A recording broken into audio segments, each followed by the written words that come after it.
एक बार गौतम बुद्ध नगर में घूम रहे थे।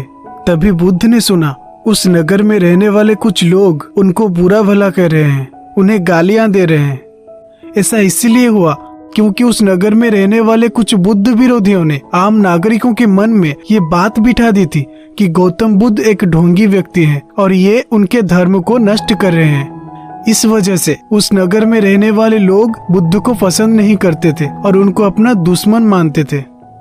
गौतम बुद्ध ने जब नगरवासियों के इन गालियों को सुना तो वो एक कोने में शांति के साथ खड़े हो गए और उनकी बुरी बातों को आराम से सुनते रहे।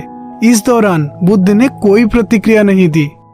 कुछ देर बाद जब नगरवासी बुद्ध को बुरा भला कहते हुए थक गए और चुप हो गए तो गौतम बुद्ध ने उन नगरवासियों से कहा, क्षमा चाहता हूँ, लेकिन अगर आप लोगों की बातें खत्म हो गई है तो मैं यहाँ से जाऊं?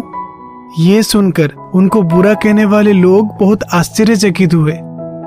तभी वहां मौजूद लोगों में से एक व्यक्ति ने बोला, हम लोग तुम्हारा गुणगान नहीं कर रहे हैं, तुम्हें गाली दे रहे हैं, तुम्हें बुरा बोल रहे हैं। क्या तुम पर इन बातों का कोई असर नहीं हो रहा? उस व्यक्ति की बात का जवाब देते हुए गौतम बुद्ध ने कहा, आप सब चाहे मुझे कितनी भी गालियां दे, कितना भी बुरा कहें, मैं इन्हें खुद पर नहीं लूंगा, क्योंकि मैं जानता हूँ कि मैं कुछ गलत नहीं कर रहा। इसलिए इन बातों को जब तक मैं स्वीकार नहीं करता तब तक इनका मुझ पर कोई असर नहीं पड़ रहा। गौतम बुद्ध ने आगे कहा, जब मैं इन गालियों और बुराइयों को अपने ऊपर लूंगा ही नहीं, ये निश्चित तौर पर आपके पास ही रह जाएंगी और मुझ पर कोई असर नहीं करेंगी। कभी कभी हम गलत नहीं होते हैं, फिर भी लोग हमारे बारे में गलत सोचने लगते हैं और हमें दोष देने लगते हैं।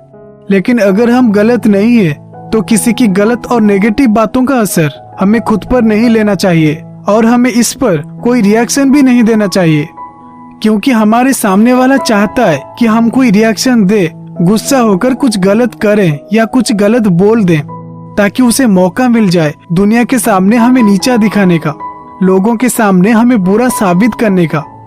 लेकिन उस समय हमारा शांत रहना ही हमारे लिए बेहतर होगा।